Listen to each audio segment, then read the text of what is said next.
up, ultra happy people? I am your host, ultra runner and coach, Tanya, and I'm here with your magnificent co-host, Andy. Hi, everyone. Yay. Welcome back to the podcast. We are back, obviously. We've been second week back, and I am so happy to have you all here. We're also going to start putting it in my Instagram when we're going to record. We'll try to keep it the same time so you guys can catch us up in live. We're live right now also on Instagram. So we'll answer some questions right on live, I guess. Okay. Great. So a little bit of a roadmap for today's episode, because I feel like last week we were all over the place. Hectic. I feel like we have so much to talk and I didn't know what to say or where to start. And okay, so I put my thoughts, and you guys all helped me because I received a bunch of questions. So that kind of helped me to see what you guys want to hear and what you want to know. So things that I didn't think or I kind of never thought of sharing, I'll share, which I like to share everything with you guys. You've been with us through everything for the last... a year and a half. Over a year. So yeah, definitely. So yes, if you tell us what your questions, that kind of help us a lot to navigate through what you want. So first of all, I had a couple of questions because I posted in my Instagram as well about my surgery. Yes, I did have surgery while I was in Mexico to remove my lovely hump. My lovely lady lump. You need to explain what the hump is. Every time I say hump, Andy starts Check it out. singing. It was not a lovely hump. It was a horrible hump. And we'll talk about the hump and the recovery, of course, and all the plans of come back. We actually have photos of what it looks like. So if you want to see it, I'll pop it in the comments. No. We'll let you see it. I'm not going to show you my hump. What hump? It was bizarre. Just say very well which hump do you want to see. Number 2, we do have some exciting plans, new goals as well. And bad news, we do have one bad news, which we'll tell it now, I guess. Bad news first, right? I should have to ask you, what do you want to hear? Bad news or good news first? People online, you want to know good news or bad news? Okay, I'm going to decide because I don't have time for you. Bad news. Greece is out of the calendar. 250 kilometer self-supported race through Greece that we were going to do together. It was going to be Andy's first ultra race. It's out of the calendar. That was in August as well? September. I just, don't feel ready for another 250 self-supported travesty through... Travesty. You're not making it sound good at all. Through Greece, the Peloponnese mountains, carrying a 10-kilo backpack. I think if I see another weighted backpack, I'll just... No. So I'm just mentally, as you can see, I'm definitely not ready. But we did change it for another very exciting event because Andy has to do his first ultra this year, right? That was the whole thing. So he's going to still do it. And it's not the UTMB, by the way. No, that's wild. So he's going to still do his first ultra this year, and we're going to tell you which one we've chosen. Very excited. Number 3, I have a list. Tanya, don't just focus in that. Focus. And number 3, we're going to continue with the Atacama Crossing recap of the race. We're going to do stage 3 and stage 4 of the Atacama Crossing, which this is my 5th and last desert I conquered a couple of months ago now. Mm-hmm. And this is the last one where we completed the project of 5 deserts. And so all that is coming in these episodes. So stay here with us. And how's your running been? How's my running been? Yeah. Oh, we're back to talking about my running again. Oh, you're in now. Well, actually, there's quite a lot to talk about for me, I guess, but I'll keep it quite short because a lot of it is going to be about Cocodona, and we're not really talking about that today. So putting that aside, my running's good. I had problems with my knee still, that flaring knee problem that I've got keeps coming back, but I have been training hard on some exercises you gave me. So I have been doing a lot of work on sort of step downs and things like that, step ups and weighted step ups. So it's getting better. Actually, the past week is the first time that I've not felt anything in it and not used my knee strap. So really, really chuffed with that.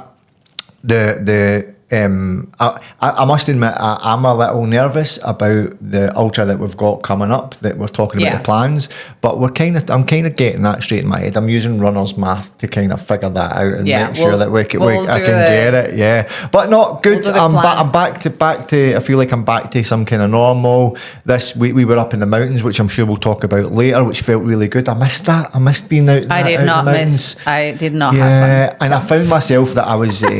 Down to the Cocodona thing, I found myself a lot better on the mountains because I was thinking differently, because the challenges were sort of similar. But yeah, really, really good. No complaints. That's great. So let's go to your favorite section, everyone. I feel like you're rushing me. Andy's fact. We lost already like 5 of our viewers just now. No, we've not. Facts by Andy. No. Andy's Facts by Andy. Andy's Facts by Andy? Yeah. That sounds crazy. Right, okay. So I'd mentioned we were out on the mountains there, right? So today I'm going to talk about heat. Because it was like 43 degrees out in the mountains, people. Maybe it's not me that I am tired and I am just coming back. Maybe it's not an excuse, but heat really puts a lot of stress in your body. We've been running in heat for quite a bit now. But my running the weekend in the mountains...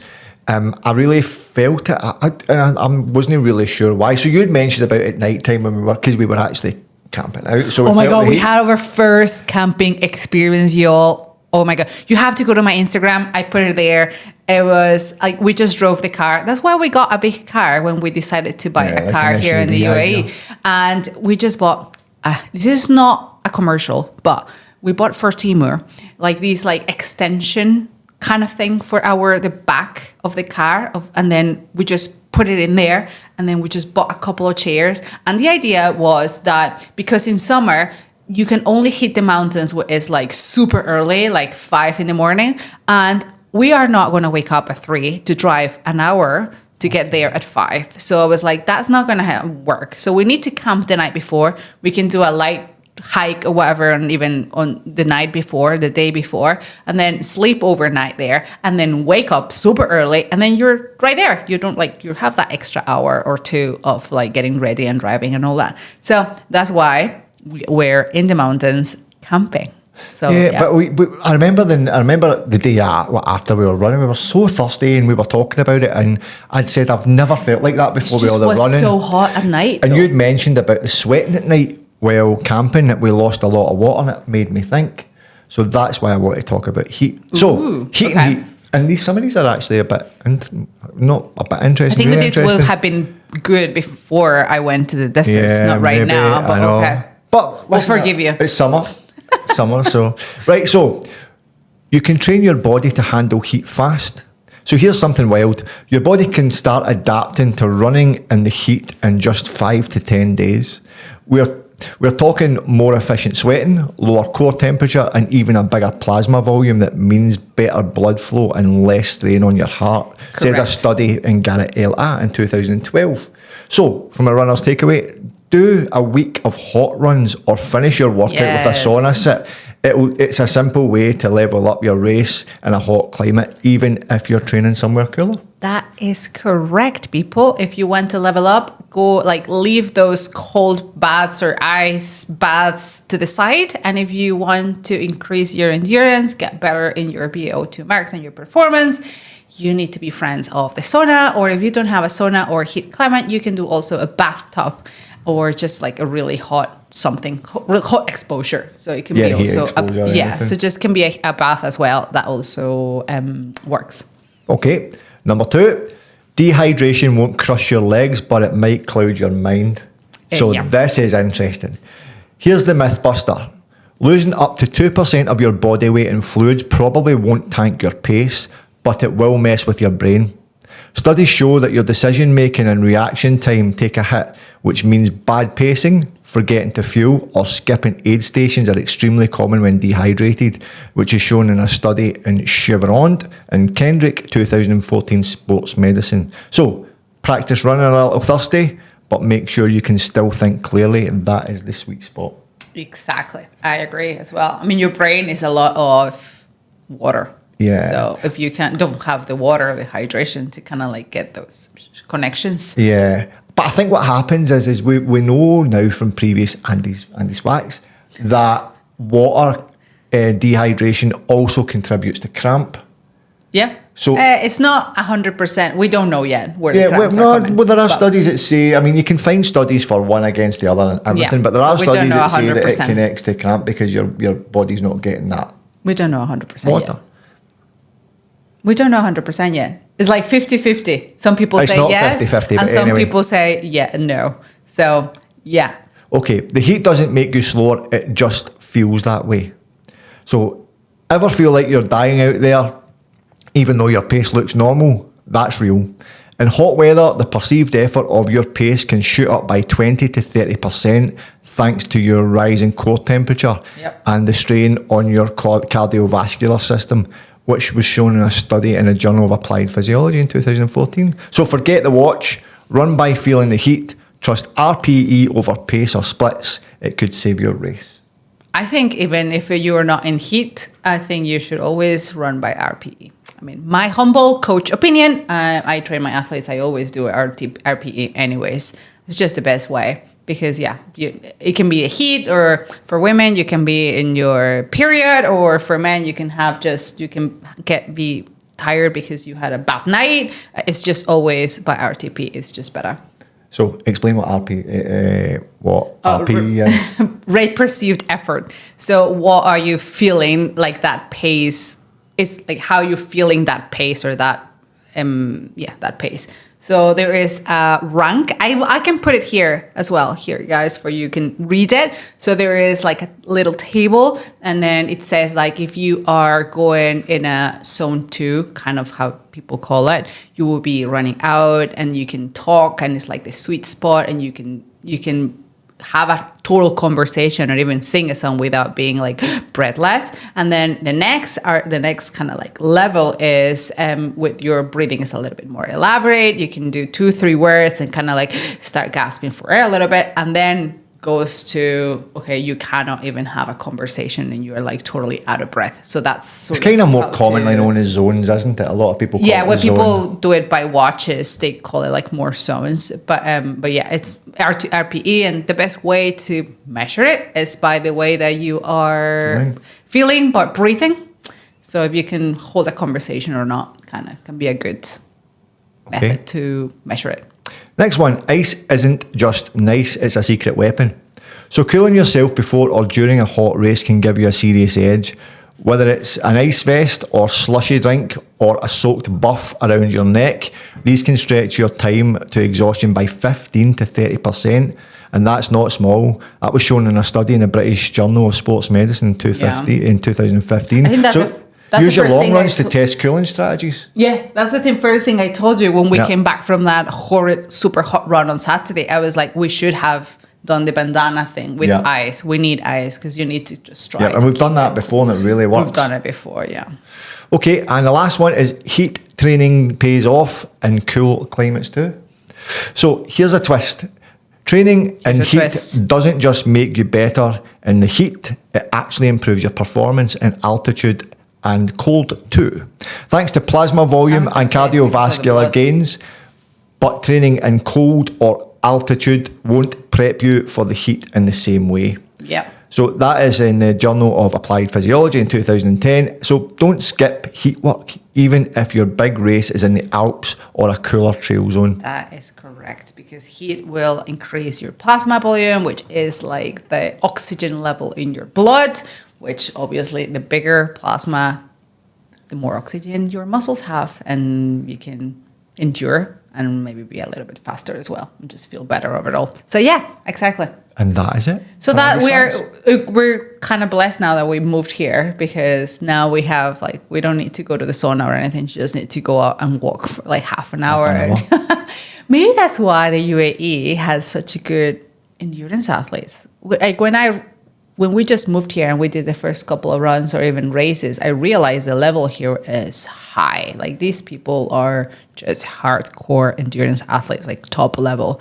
And maybe that's why. Like their lungs and their capacity is just. And we discovered that a lot of people come here to train now as well. Yeah, because of the same situation. So yeah, definitely we have a lot of like badwater triathletes and all those athletes that are looking for exposure. It's just, when people also go to the Alps and they buy the tent to get that altitude acclimatization, I think you can just come here and raise up those plasma volume.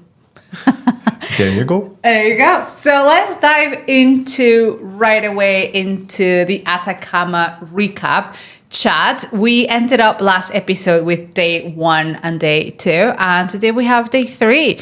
Day 3 is usually again another marathon stage. So the third marathon in the third day, consecutive day, carrying a backpack of 10 kilos.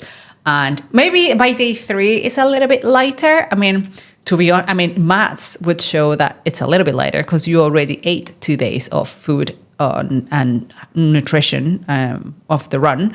But to be honest, I never feel the backpack getting lighter. Maybe it get lighter, but you are getting more tired. But also it just levels up. The food isn't super heavy. Do you know what I mean? It's not heavy. It's not like taking some kind of equipment. I guess it's the equipment that's like the heavy part. Yeah. I mean, like I said, in maths, it should be a couple of grams lighter, but you're getting tired, so it just evens out. It just feels exactly the same, or even heavier, to be honest. This might be a crazy question, right? But do you feel it more on the shoulders, or do you feel it in the legs? In shoulders. So definitely, because it's pulling you back almost. Yeah, just in imagine someone is just constantly keeping that weight on you, pressuring in your shoulders back. So so it didn't feel lighter at all, because sometimes people are like, oh yeah, by day 3 is lighter.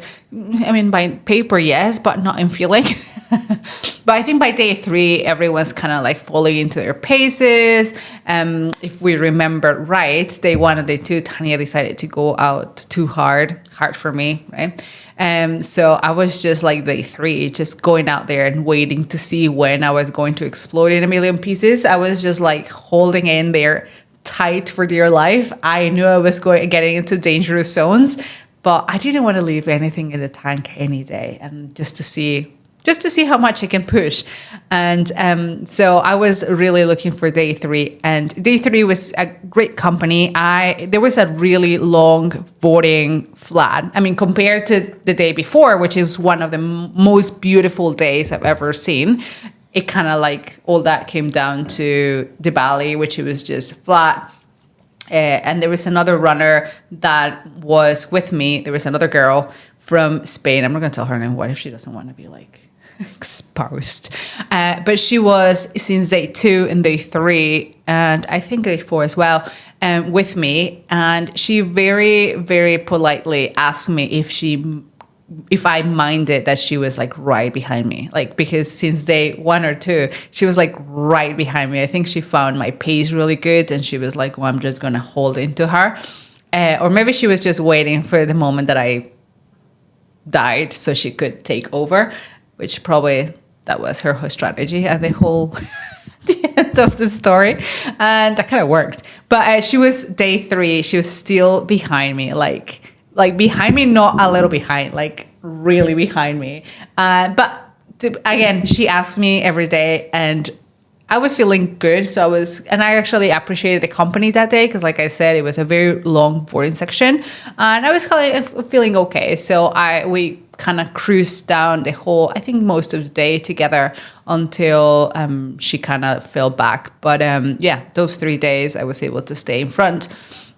She had and scenery wise, like I said, it was just very flat, very boring. A lot of roads as well, dirt roads, which those are usually not, as fun. And weather wise, very surprising, it was not that hot either. So I was kind of enjoying. I mean, enjoying as much as you can. And it was just great. But I was still pushing in my own, because it was flat. It's almost like I don't have the excuse to be walking. So I had to run. And as you know, I'm not particularly run alone. So that definitely was killing me a little bit. So I remember I got into the camp and like the 3 days before, day 1, day 2, and day 3, I arrived absolutely destroyed because, like I said, I was trying to push myself. And after a little bit, I can't remember, hours, minutes, just after my other tent mate came into the tent, and she was all fresh and happy. Obviously, when I come in, I was like half destroyed, half dead, like just slammed inside my tent and just kind of like rested. But my friend was just coming in super friendly, super happy, and you're like, shut up, going on? And I'm like, and she then suddenly is like, because I was like just not having it, right? She was too much energy and I was like half dead. And she's like, oh, what's the point of coming back and being half dead?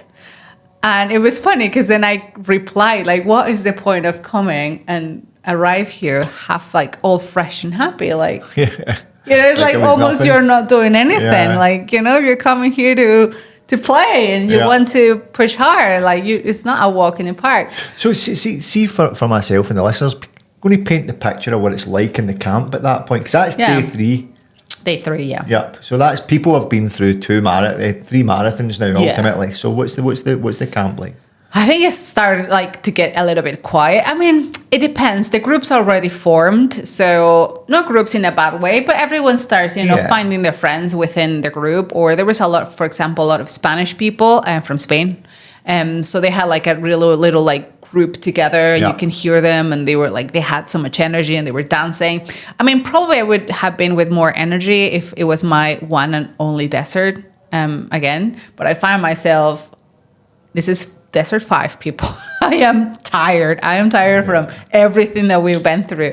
And it's not like the novelty, I think, has washed out. So you're not... By the 5th desert, I can imagine. Yes, you're just there because you have to be there, not because you want to be there almost. So maybe that took away a little bit of the enjoyment of being in the camp. But the camp in general, like if you go and do one experience like this, like I said, I say that if you do one every year, it's a lovely experience. I think I would have enjoyed it much more. It's so much fun. I think everyone was having a great time. The camp was really beautiful. The weather was really nice. It was very cold in the morning, so through the night, which I think it almost you appreciate it a little bit more because it's better to be cold and be super hot and sweating all night because like you experience, it depletes you a lot. Like that happened in Namibia, for example, like all night, every day was just too hot all the time. So it was nice and refreshing. So you almost kind of were looking forward to during the day when it heat up. Yep. So you have a couple of days. So that kind of brought the spirit a little bit more, there was people like dancing and it's nice. And you always have the people are newbies or they was their first race and you're out there eating with your tent mates and you're sharing stories. And they're all obviously people that run. Everybody's got something in common. So everyone has, or even if you don't, because there's a couple of stories that you hear that is their first even marathon ever in their life. They only done a half marathon before. We've interviewed a couple of those. We have, if you go to, I think season 2 or 3, we have one story of a girl that it was her first half. Like she just only ran a half marathon before going into the race. And you start listening to other stories. Atacama, I didn't hear any story that was like the cancer survivor or the other, Maybe also because I wasn't out there. You can also choose a lot if you want to be as social as you want. If you want to be social, you can be out there. But also, I think people respect a lot if you are inside your tent with, just sleeping and closing your eyes. It's also very respectful. And if you see someone in your tent taking a break, you kind of try not to make a noise and, try to respect that. And to be honest, I think I was mostly like that in this. Yeah, in my head, I've got a vision, especially because we've got the long march coming up. There'll be a lot of people in anticipation of that, probably Yes. a little bit nervous. So Yes. the camp would be, if there was a day, it would be a bit uneasy. Yeah. Day 3, I think everyone was still chilled. Yeah. Day 4 is a different story. So let's go to day 4, because that the vibes, like you were saying, Change. the atmosphere starts changing a little bit. In like I said, I had a great luck, or no luck, but I was feeling great day 1, day 2, day 3. I was actually placing quite well in those first 3 days. But by day 4, my luck changed a little bit. I was waiting for the moment I was going to explode. I knew it. I knew it was coming. I just didn't know when it was going to explode. Well, it was day 4. So my body was able to last really good 3 marathons, pushing really hard until it decided not to. I think it was that, and also because that day it started with a lot of sand. And you know how much I hate sand. I just can't move fast in the sand. I just can't. Maybe I had luck in the other ones because it was like flattish and hard footage, so I can move faster. But then day 4 started with a lot of sand dunes. Yeah. Well, do you know the thing is I've discovered is that you can run in sand, but when you're going uphill, that's a different thing altogether. There was a lot of up. Yeah, actually, it started day 4 with a massive up. Like you can see it from the start line just in front of you, a massive uphill, sandy, mountain. Because you feel like you're pushing, but you're not pushing. You're pushing, but you're not getting anywhere in some cases. And then if you push too hard, your foot slips down. Yeah. So that's why you have to anchor your foot really, really in. Yeah, it's almost like you kick into it rather than... that's what you have to do, kind of climb and kick it. And like you were climbing like ice, you know, kind of digging your foot in. Well, it was like that. So sand and me were not friends. Stage 4 started with that. So if I was already very sore and tired, that kind of like just ended me. But it was good because my tent mate, the one that I was telling you about, that she was like, oh, what's the point if you're dead? Well, she catch me. That's how I was just struggling so bad. But she catch me, and she is a very fast walker. She just walks so fast. So I was just kind of like telling her, like, imagine, she was walking, right? And she was catching up on me. So I was like, imagine, and I'm having this conversation with her, imagine if you walk this fast, but you run some sections, you would be like... Podium. You would be in front there, somewhere. Yeah. Somewhere, you know? Because you walk really fast. And if you just trot even a tiny bit, I think you would be really good or do much better. So she doesn't run that much. So she was like, I was like, hey, let's run a little bit, right? I run, you walk fast. So let's join forces. So that's what we did. We decided to join forces, and we pushed through that day together, playing flag to flag. So I said, we're going to have the best of the 2 worlds. You're going to push me in the walking. So flag to flag is you walk from a flag to flag. So the flags are the markers that we have. They're pink little flags that are in the ground. And then that's your route. That's showing you the route. So is the distances random? They're random distances. Okay, so it's not like a kilometre. It's random. It's usually meters, never kilometers. It's because you have to be seeing them, eyesight. So I would say 200 meters, 300 meters between each flag. So you would run to one flag and then walk to the next one. Run to one flag, walk to the next one. So in the walking sections, I was trying to hold her pace, which is walking fast. And in the running sections, we will run to my pace, which is a little bit unusual for her because she would never run. So she's like, I don't know about this. And then I was like, I just convinced her to run a little bit. I said, you know what? You don't need to run the whole thing. Just run with me a little bit. Yeah. I think we can do it. And she's like, okay. Finally, she's like, all right, I'll give it a shot. So she started running. And the minute she starts running, she trips and falls. Oh, no. Knee all bloody. The backpack on, the whole shooting match. Yes, everything. I was just laughing, obviously, because what can you do when your friend falls? Just face forward, fun. Okay, she stands up, and I'm like, oh shit, she probably is going to be scared now because she doesn't want to run anymore because maybe she got scared. Yeah. But no, she was a rock star. She just like shook it off, all right, and kept moving forward. I was like, okay, all good. And that's how we finished day 4. She was like, I am going to kill you if I'm sore tomorrow. I was like, you're gonna be so. I mean, you don't run much, and you're gonna be a little bit sore tomorrow. I'm pretty sure. Later on, there was another section of like a really long section of salt flats, which we said last episode. It was like it's like walking in coral, crunchy. Yeah. There's water underneath.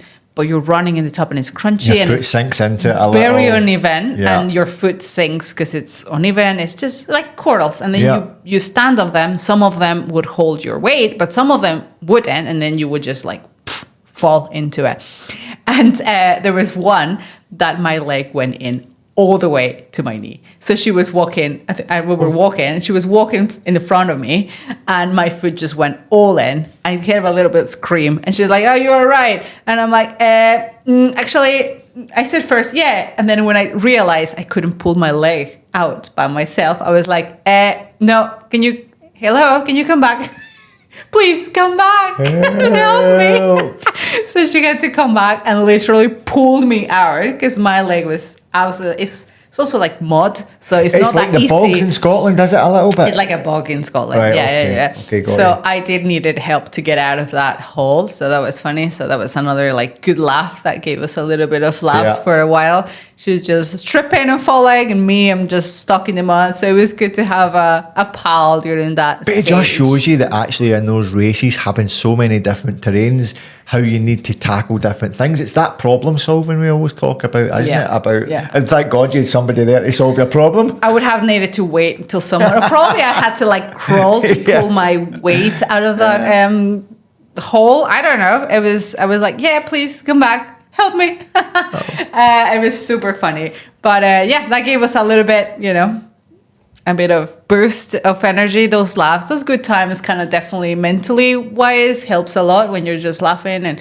we those ended are the up things you remember, aren't they? As well? It's like like right now, that's what I remember from the stage, And after that, we were just chatting. Probably nonsense. The whole, her. I'm not gonna say her name because I haven't asked for permission. But her. She's just, she's just a crazy person. I love her to death. But so we just laughed the whole way, which is really cool to.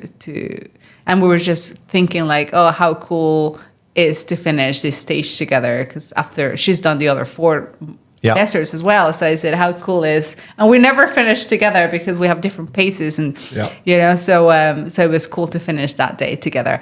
And then at the end of the day, she came into the camp also half dead, and I said, now you see how I feel, eh?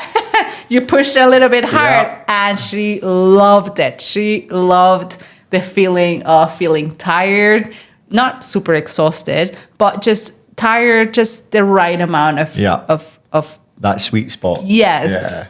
And she loved it. She loved feeling that. And I said, that's. I always say that people that do something different, and they are so courageous, because she literally didn't have to, obviously, until she just did it, and maybe with a little bit of fear at the beginning, because she was very like, I don't know, I don't want to run, because her fear was that she will explode. Like she will just, like she would hit the wall and don't finish. And I said, you're fine. You're with me. Probably that would be even more scary. Yeah, that's make me panic a bit more. But I'll say, you're fine. I'll be there. Yeah. Like I won't, leave you. We'll be fine. You will be fine. Just we'll do it. And just seeing her face, like, oh my God, I can't believe I ran that much. I've never run so much in my life. And I did that. And I feel a little bit battered, but not dead. Yeah. It was good. Well, it's funny you talk about that sweet spot, because if anybody's been listening right from the start, they'll know that one of the things that I always thought is, what is it with you and the pain and you and that part of what you get to, and you've got this level of, oh, I'm really, really sore. And then you say, but I love it. Never, ever understood that until recently. And now I'm starting to understand there's a wee bit of satisfaction in knowing that pains came from something that you've done. So I completely get it. Yeah. So she finally got it, because at the beginning she was like, why do that if you're, like, what's the point of coming and not feeling anything? Yeah. So suffering in the most beautiful places in the world. Yeah. That should be the name. And that feeling of accomplishment as well, isn't it? That should be the name of the show, of the podcast. Just suffering in the most beautiful places in the world. And when we arrived to the tent, we were there just chilling. And then we have a tent mate. So the tents, going back into your question, how does it feel? So the tent, we share a tent with 6 people. So we're 6 together. So we usually are girls in one side. It's usually half and half, just to make it fair for everyone. So we do half and half, meaning like one side we're the women, and then the other side we're like facing the guys. So it was me, Maiwa, and I want to say the name of my friend, but put her in the spot. Lisa. I don't think he cares. I don't think she cares. And Lisa, right? And in front of us were the 3 guys. One of them, he was very experienced, a lot of ultra races before, and he was actually fighting for the 3rd place or 4th place. So he was one of the, like, going really fast. So he was fine. And then we had another guy that was, I think it's an American living in Chile. Well, okay. Which he had a couple of self-supported races under his belt. So he was like, we were confident he was okay. Because I feel like you form like a little family with those people, and you're always looking after them. Yeah, so if you're with them for a week, then it's like, it's just, I never lost one tent mate in any of my races. And there was tents sometimes that they were like wiped out, like at the end. DNF'd, Yeah, they will DNF 2 or 3, and then you will end up in a tent with 2 people because the other one's left. I never, in all the 5 deserts, all my tent finished. All the 5, the other 5 and me. Interesting. Yeah. Who's going to carry the boat? I've only learned recently what that is. Oh my God. I'm not even going to explain, but just read David Goggins. So the only one we were really worried about, it was one guy that he's only done ultra, I think a 50K, on preparation to this race. So he was very fit. He's a policeman, very muscular, very well, built, fit. But that, if we learn something, is that doesn't really give you any advantage. All shapes and sizes, isn't nothing. So, but he looked fit. At least he's fit. So if you're fit, again, and you have a really strong mind, you'll be okay. But he was his first, I think it's just the feeling of it, right? So he came in from day 4, absolutely, hours probably after us. I'm going to say a little bit after us, like a few time after we were all in the tent. So we're all in the tent. He comes in sweating so much. He was just pouring down sweat. And you can feel when someone's coming out from the outdoors to the inside, because they are so hot. You can feel their aura of heat coming off of them. So he came in the tent, like, just so hot. And we were like, just chill out, relax, trying to help him. And he just stood up there, and he was just looking into the abyss. Like, just his eyes were absolutely gone. And we were like, are you okay? Like, like, what is happening? You did go, just trying to, he just looked absolutely done. And the first thing he said is, I don't know how I'm going to do this tomorrow. And that is one of the things that you need to solve. We talk about that. It's just solving problems and solving skills. And that's what we said. Like, you need to solve it. You'll be fine. You need to rest. You're tired and you're not thinking clearly, or you're just feeling a little bit overwhelmed, because the next day, yes, we have 70 kilometers to tackle. And he was just feeling absolutely done. Like, his tank was done. He was very long hours out there, and he was really struggling to finish the 3rd marathon, 40 kilometers. So in his head was, how the hell I'm going to survive even a longer day tomorrow I think that would be the fear in a lot of people's Yes. heads, especially people that it's the first time doing it. Because I think once you've been there and done it, and you're maybe on your second or third time doing it, you understand what's involved in a long march. But even to me, in my head, thinking about it, I think, like, how you pull that out the bag, Exactly. So we're just trying to tell him, like, don't even worry about it. You are not thinking straight right now. You are just tired and you just need to rest. You need to eat. We help him to get some food because, like I said, when you finish a race or a stage, your duties are not over. You need to set up your camp, your bed. You need to go out for food. You need to start hydrating. You need to get your recovery. And sometimes you are just so tired that it's just very easy to just crawl and just sit down and just do nothing and just rest. But you need to keep going into your recovery as fast as you can. Do you find now that you're experienced in them all that you've got yourself into a system so that what happens is when you return to the camp, you've got like A, B, C, D, just because your mind has to do it that way? Yeah. Otherwise, I'll forget or I'll start I do this first. No, this, no. And what does that look like? What sort of things would you start? So when I come into camp, I will... right away we'll go into my tent. I will try not to, I did it a couple of times because I was absolutely exhausted. Stop at there's a recovery tent that they put right where the finish line is. Okay. And there's just a shaded area with water. And then I stopped there a couple of times. But I find it really difficult to just stop there. And then I didn't want to go to my tent and everything just didn't work. But I mean, if you need it, you needed to stop. So, but usually I would go right away to my tent, put my bag down, go in and blow my mattress. And then with the mattress blown up, I will sit there and then start just changing, taking off my sweaty clothes and then putting my camp clothes, which is usually like the nastiest top, and just shorts that I have, just spare ones, dry ones, and then just change, clean, and everything. In that between, if someone's going out, because there's always someone's going to help you or whatever, and they ask, you need anything? Yes, please. Put water and my protein into one of my water bottles. Mm-hmm. And then while I was doing that, I would be sipping in my protein shake. If not, then I will have to go on my own. But I think most of the days I always had someone that was like going in and out, or, hey, are you going out? Could you fill me this with water? And then you will have usually someone that, or if you just kind of open the tent and then if you see someone walking around, you can just like, hey, can you put this water, Yep.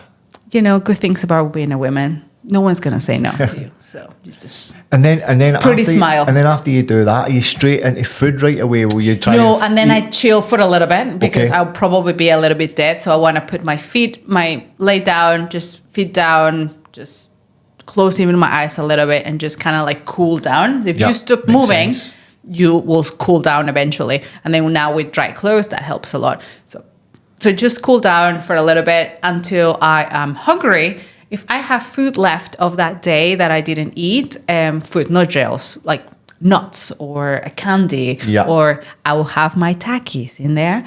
That's when I have my little snack if I had left something.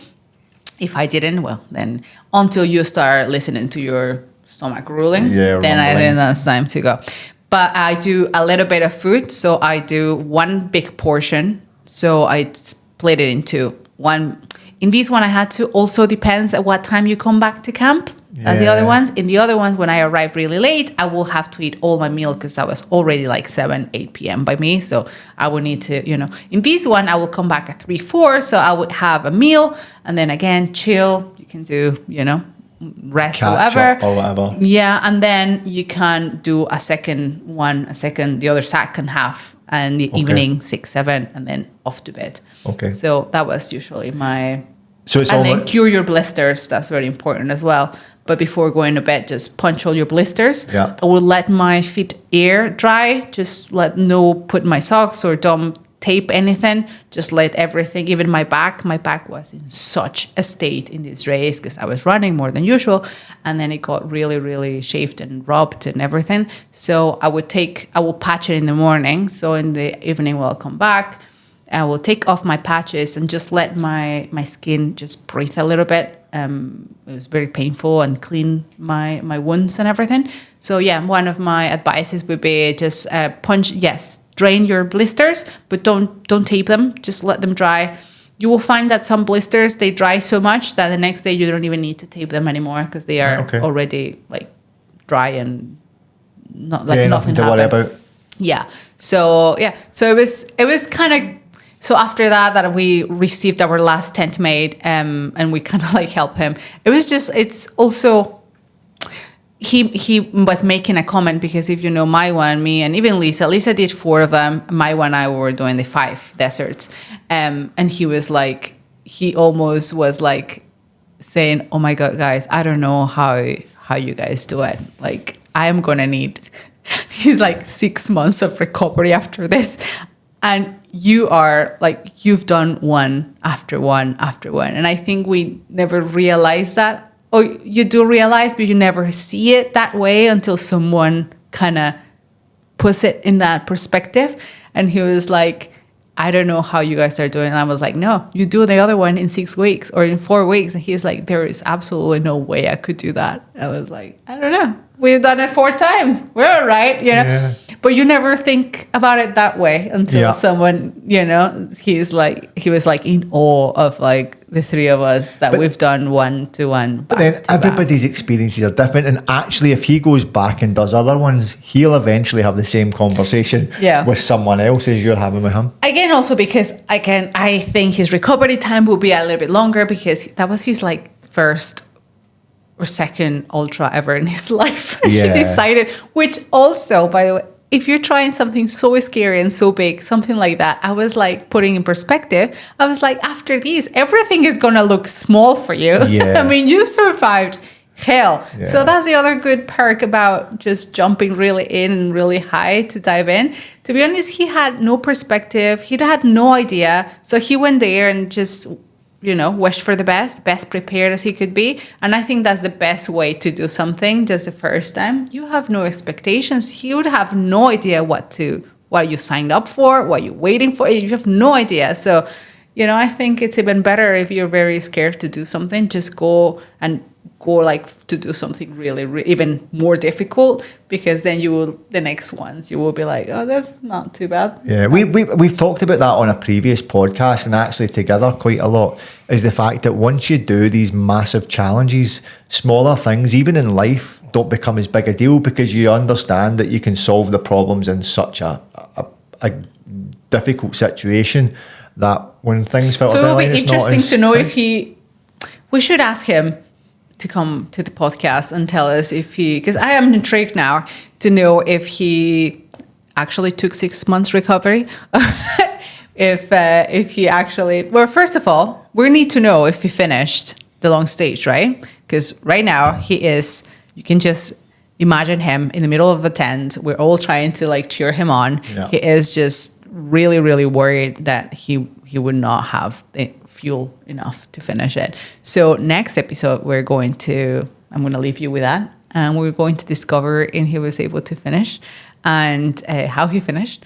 But it will be also interesting to have him over and ask him if he actually, if he continued running, or he was totally discouraged about the whole experience. Because poor soul, he looked quite scared, and he was very, very pale as well. He was not pale, normal, and he was very, very pale. So we were not worried, but we were like, yeah, he is. You can see he was. But then I think in all these things, especially over the 5 days or whatever, there's a moment of reality. Because I think what happens is you'll have this like energy at the beginning and you'll be excited to move on. But when you get to that middle, there's a moment of reality hits, because you know how hard the first section's been, and then you're coming up against something harder. Even harder. Yeah. So it was good because he was one of the people that were super excited at the beginning when we just arrived into Chile. He was one of the first people that he was like, hey, you're excited and with a bunch of energy. And my teammates and I were like, is this your first race? And he's like, yeah, I'm super. And we're like, oh yeah, that's why. Because we're like, we know what's coming. You're not going to be smiling like that in day 3. And yeah, that happened. I mean, not to discourage anybody, but just to let you know that's usually what happens. But changing topics now, we will leave that Atacama recap there for the next episode. And going into topic number 2, that I wanted to share with you. We've shared, like we were saying, everything for the last year and something. Almost, yeah. The good, the bad, the what the fuck stories. We've opened our life to share it, everything with you, not only running wise, but life wise. And I think we need to also share these kind of bad hump I got. My hump, my lovely lady. Sorry, I can't help myself. You can't every time. just listen to hump. I know, my lovely lady. So my hump, I'm going to explain a little bit just in case you missed it. Check it out.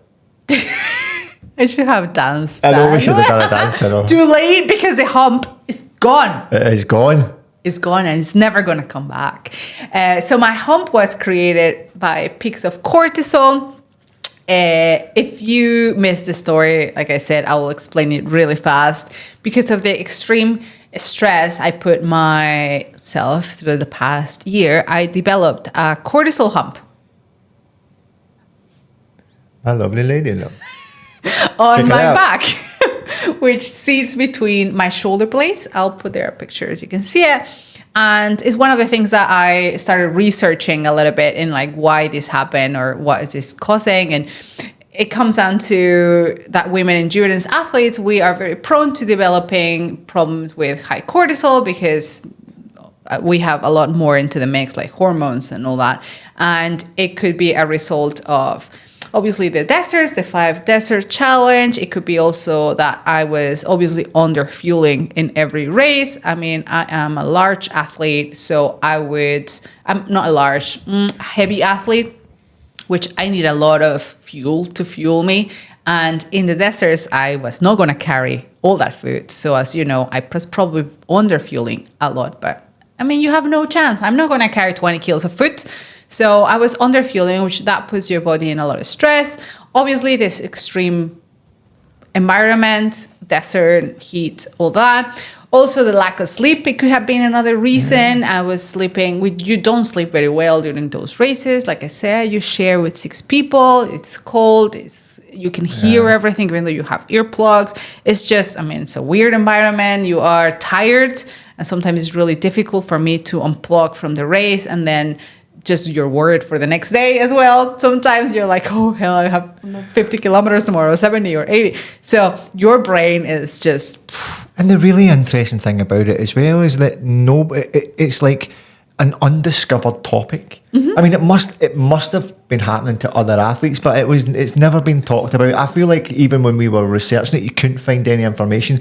We even went to a doctor about it who was like, I'm not sure. And then a specialist that when we told her about it, she was saying, oh yeah, it's extreme, what is it you do? You explained about the races and she just still didn't get it. So, but it did feel bizarre, didn't it? That it was anomaly that nobody It's really understandable because, I mean, I'm like, what, the 9th woman in the world that have done something like this. Maybe not as well. There's obviously other very big endurance women athletes out there. But maybe for myself for me, Tanya, was a little bit too much for my body, right? Maybe there's like I said, other endurance athletes doing even bigger things, but maybe they are... But remember, everybody's body's different and it reacts differently. My body reacted like that. So it's good to share the story because if maybe we share that your body is also reacting to these extreme, if you like endurance challenges and you see something developing in your back, just, check yourself, do regularly you blood can do tests. Checks on it, yeah. Yes, blood tests. So that could have probably cost it. And also, I mean, we moved in that time as well. We lost Chato as well in that year. I mean, you guys know all about it. So maybe all those also, I'm not saying it was only because of the races or running, but I think it was just a whole, like if you live a very stressed life in general, I mean, that could be also caused. So after the last race, Cocodona, the hump was just out of control. So while I was in Mexico, I went to a plastic surgeon because I found that these are the doctors that would be able to take it off. And they seen that it's just fat storage that just likes to be stored in there. And it's very typical of cortisol spikes for your body to store fat in that area.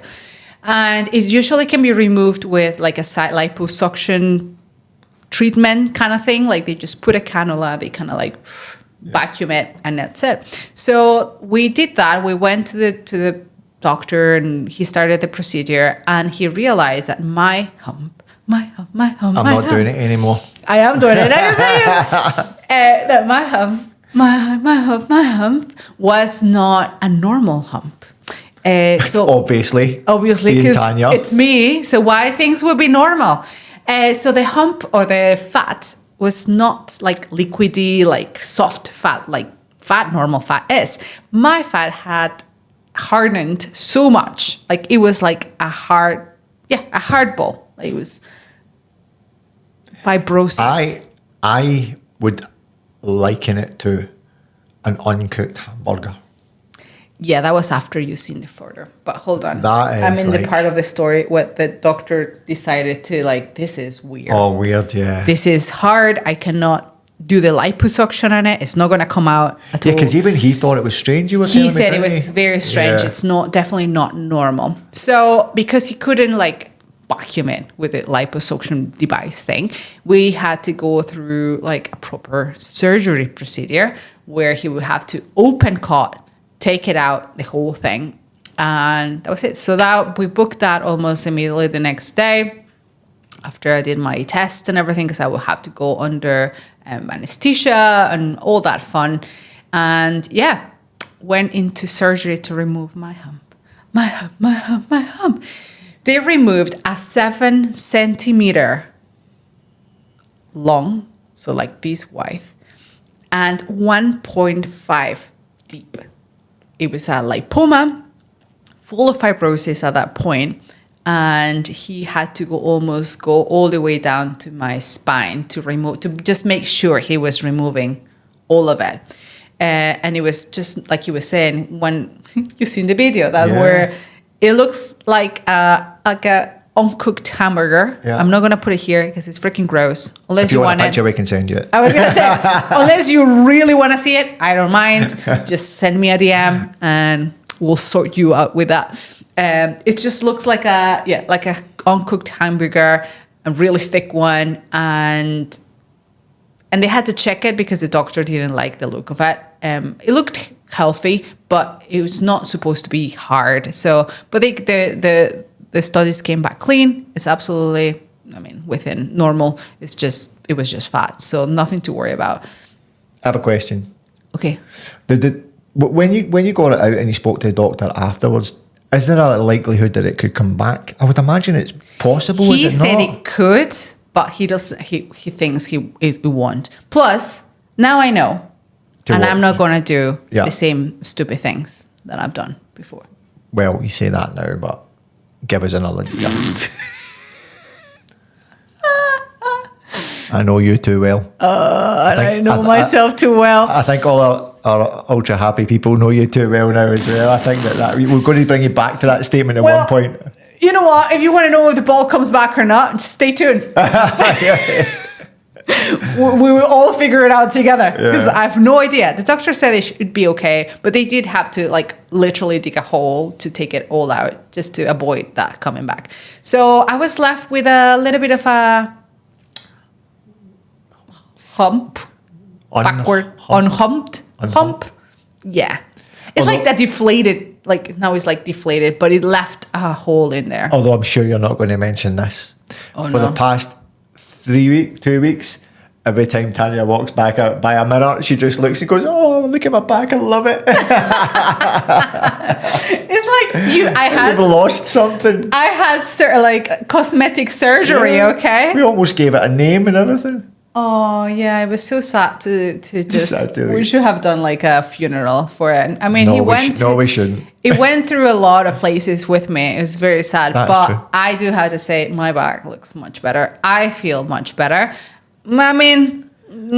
Considering that, but that is the reason why I haven't been able to exercise for the last 5 weeks, and until last week I've started to move a little bit. So it's the first time in 10 years that I've taken a break that long. I think I've never rested. Like I shared with you guys before, I've never been injured. I've never had to stop for so long. Like I've never had to recover for anything that long.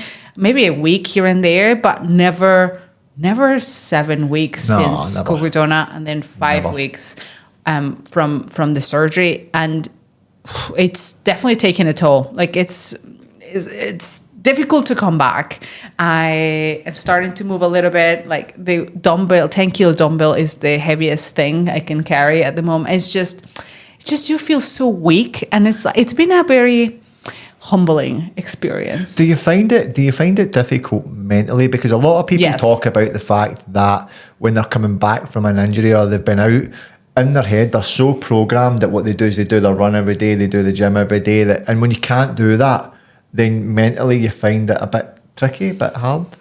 I think mentally wise, when I was in Mexico, like recovering from it, I was in so much pain because it was a really painful procedure. I was a little bit like, I wasn't even thinking, like I couldn't even move. Like there was no chance I will think that I want to move. And to be honest, I am not a sporty person by heart. I am not one of those people that love working out. So if you give me the option of stay in the couch or go out and work out, I will always choose the couch. So if you give me the option of stay in the couch, because this time I did have a really good excuse to be in the couch. I'm just recently, caught half.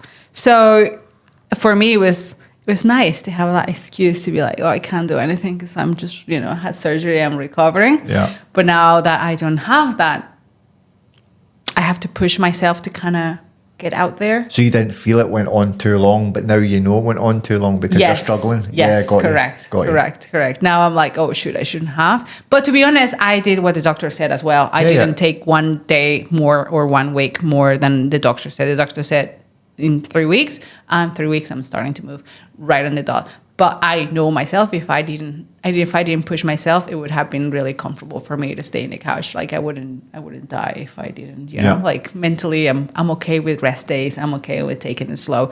But what I'm not okay with is the way I'm feeling right now, because it is super hard to go back. We went for a run, super fun run here in Dubai. With a group of people. They even took dogs out from a charity. Doggy runs. It was lovely. Yeah. Oh my God. I was like, Andy, we need to go because I need some motivation. And this is like a great idea. Dogs run. Why not?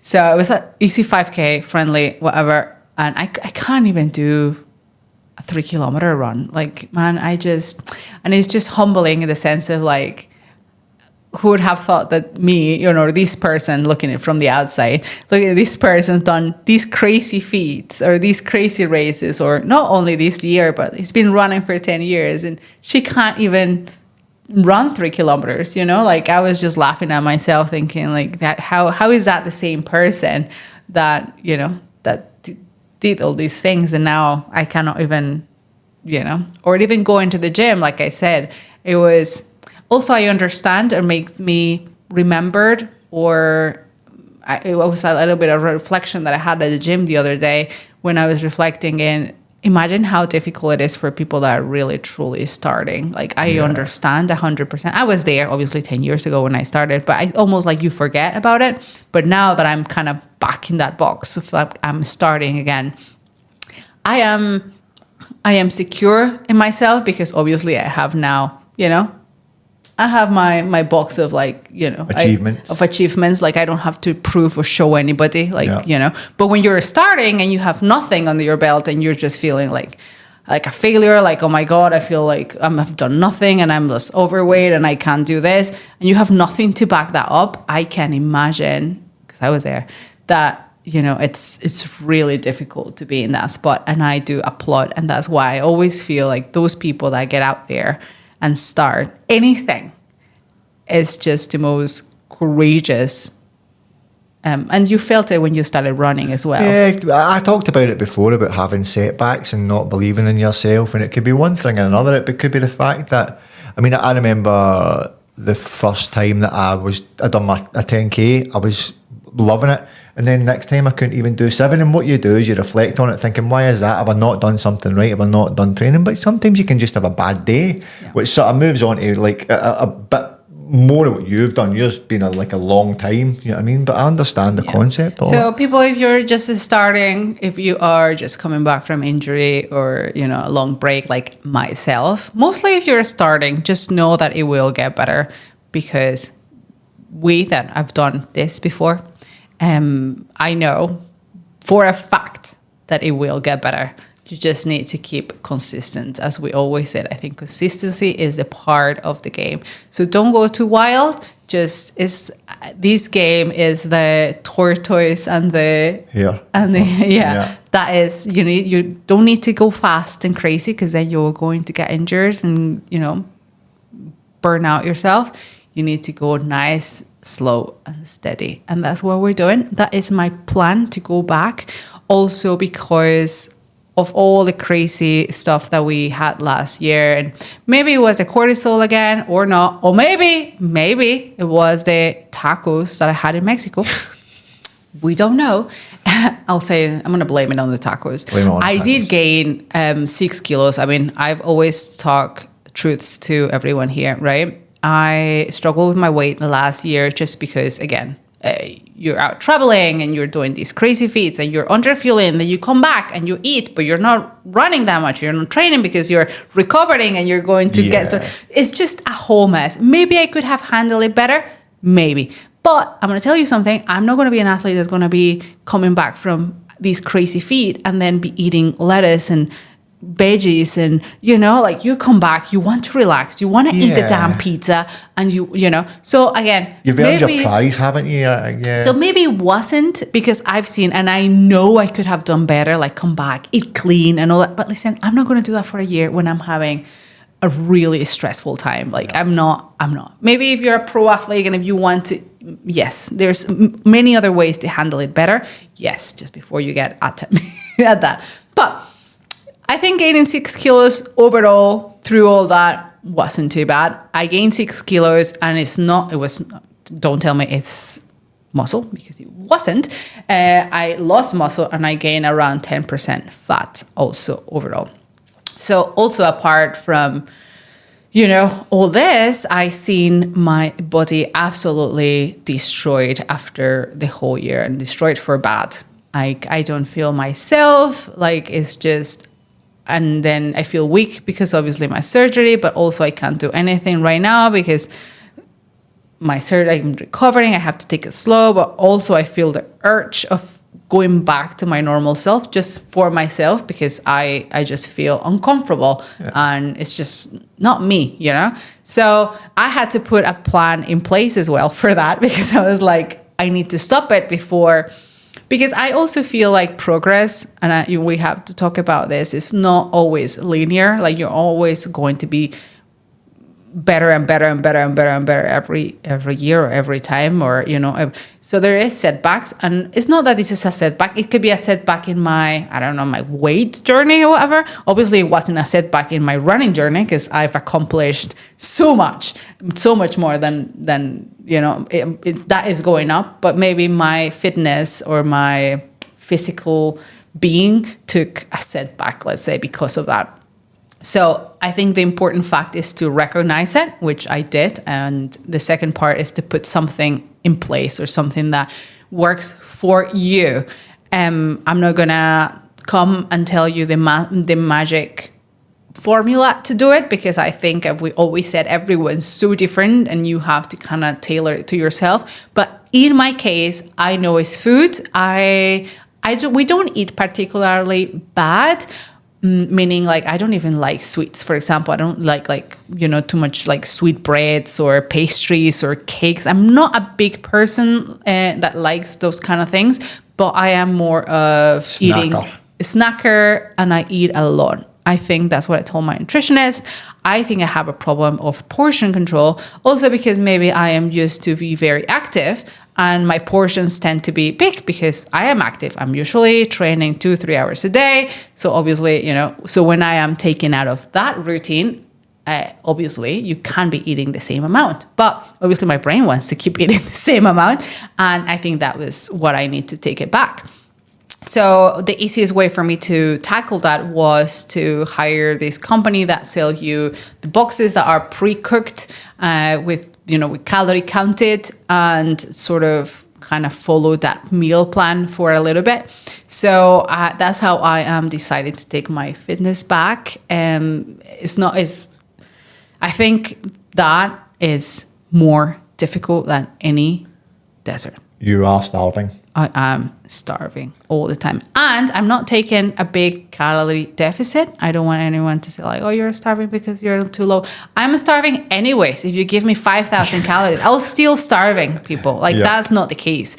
I am with a nutritionist. It's well adapted to my calories. It's not super under calories, but I am hungry. You are always hungry. Ever since I've met you, you've been hungry. Exactly. And you can give me 10,000 calories a day and I'm still hungry. Like that's not... 11 years of hunger. 11 years of hunger accumulated in this body. Poor thing. And now that truly I'm eating under my calorie deficit. That is tough. And I have to tell you, that is harder than... I've done it before, once. When I decided to also kind of get my body back. Yeah. And I'm going to tell you, that is harder than any race mentally for me. It's a mental challenge. Actually, I think that plays a big part in it, because when you done that mental challenge with the food, God, it must have been about 6 years ago now, that you done it and you done it really well and you've seen great results from it. It helped you mentally, but also in this instance, it makes you know that you can do it. Yes, this is my second time that I do second time in 10 years, people. I don't live in a diet, or, you have to understand where I'm coming from. But this time, I know I can do it. I know it was going to be difficult. And, I said, if you guys all been through with me through the deserts, you've been through my preparation, I think you deserve to be also in this journey now of kind of me taking my hunger. Of hunger. Be hungry with me. No, just kidding. But yeah, just I feel like that way, if I share it, somehow it feels like we all in together, even though you don't need to starve people. Don't starve, please.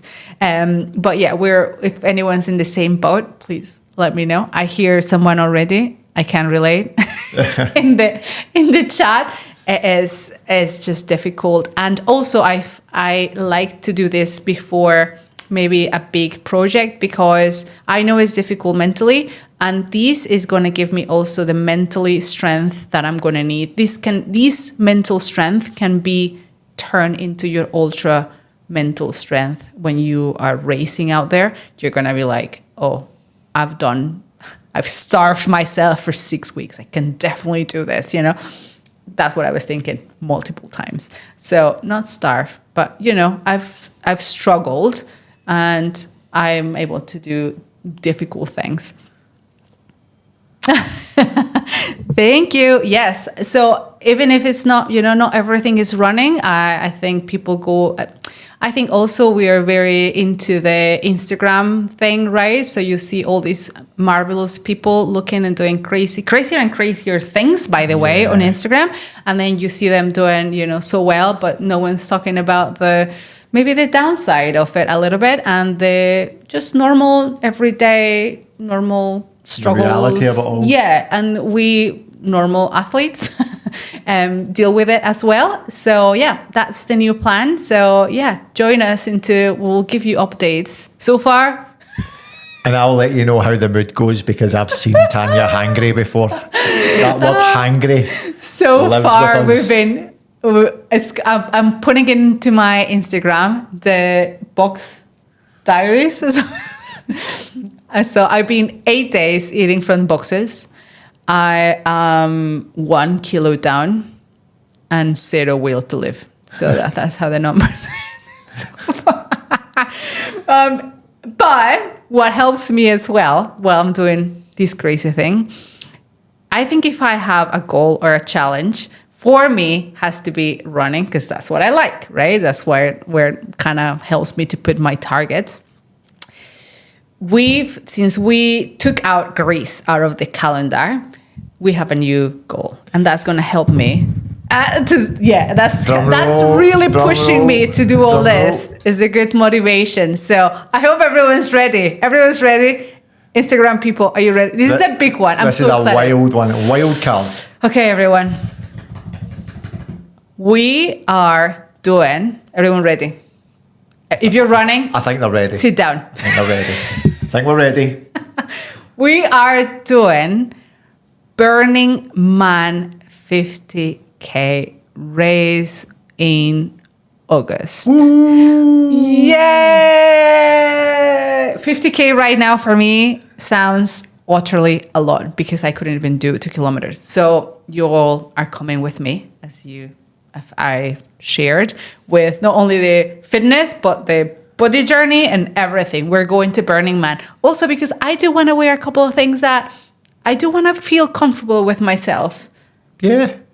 Couple of crazy outfits. Couple of crazy outfits. Couple of moments of madness. And then we're going to run 50K again in the desert. But you know what? It's going to be a fun one. It's not, timed or no pressure. I don't know if you are all familiar with Burning Man, but if you're not, go online, just YouTube Burning Man, and you will see the madhouse that is not a festival because they will kill me. It's a temporary city. It's a temporary city in the middle of for a week.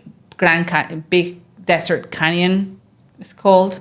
Oh my God, I don't know. Canyon. Anyway, it's like a couple of hours drive up to Las Vegas. So again, it's desert. It's going to be a lot of fun. And I thought that could be a really fun goal to have. A 50K. It will be Andy's first ultra marathon. Yay. And it will be a nice way for me to kind of get back into it. At least I have, like I said, a little bit of a goal. Like I don't want to die in the 50K. Plus I want to be good and be back into my normal self for the experience. So yeah.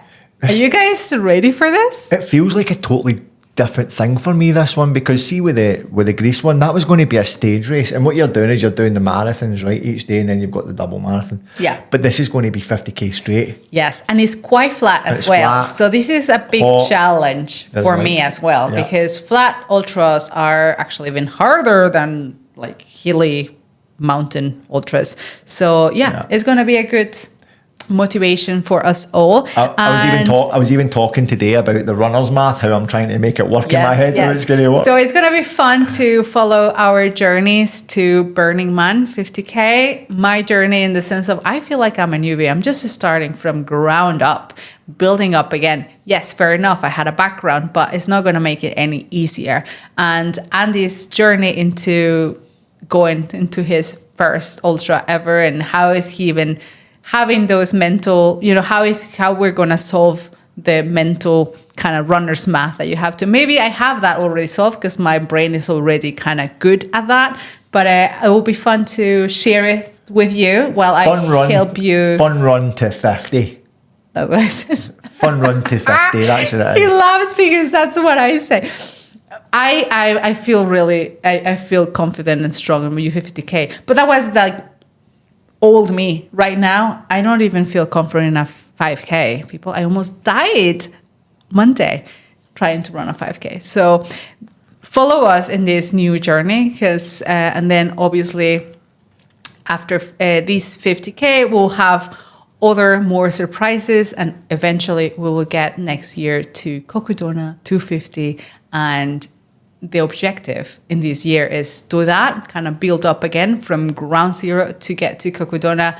Next year, we have almost 10 months now to build up and get there. And this time, that start line is not going to see me, weak and tired and overweight and all heavy. It's going to see a different Tanya, that start line. And I cannot wait to just show that start line what I'm really made of. It was not a fair chance this year. So we're going to go all together. And I am super excited to share with you always all these new exciting journey. So with that said, we'll see you all next week. And hope you have a wonderful weekend. And remember to keep doing whatever makes you ultra happy.